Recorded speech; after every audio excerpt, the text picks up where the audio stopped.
North south বিশ্ববিদ্যালয়ে যা ঘটেছে তা পূর্বের সকল অপকর্মকে ছাড়িয়ে গেছে।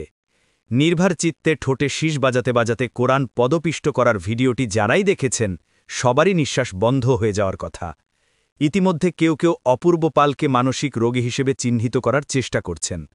পূর্বেও অনেক ইসলাম অবমাননাকারীকে মানসিক রোগী বলে বাঁচানোর চেষ্টা করা হয়েছে। এ প্রসঙ্গে আহমদুল্লাহ হুজুর বলেছেন, একজন মানসিক রোগী কিভাবে দেশের নামকরা প্রাইভেট বিশ্ববিদ্যালয়ে ভর্তি ও পড়াশোনা চালিয়ে যেতে পারে? তাছাড়া মানসিক রোগীরা কেন বারবার ইসলাম ধর্মের ওপরই আক্রমণ করে? মনে রাখতে হবে, ক্লাসে হাদিসের উদাহরণ আনায় উক্ত বিশ্ববিদ্যালয়ের এক শিক্ষককে ইতপূর্বে বহিষ্কার করা হয়েছে।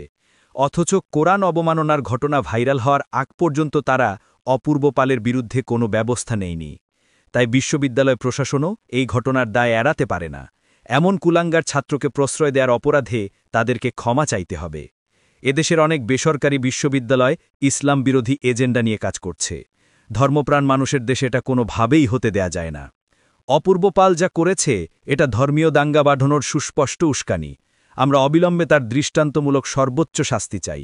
পাশাপাশি সরকারের প্রতি আমাদের দাবি, অবিলম্বে ধর্ম অবমাননা বিষয়ে কঠোর ও সুস্পষ্ট আইন তৈরি করে এর বাস্তব প্রয়োগ ঘটাতে হবে। নতবা দেশের শান্তি, সম্প্রীতি ও স্থিতিশীলতা নষ্টকারী ন্যাক্কারজনক এই ঘটনা বারবার ঘটতেই থাকবে।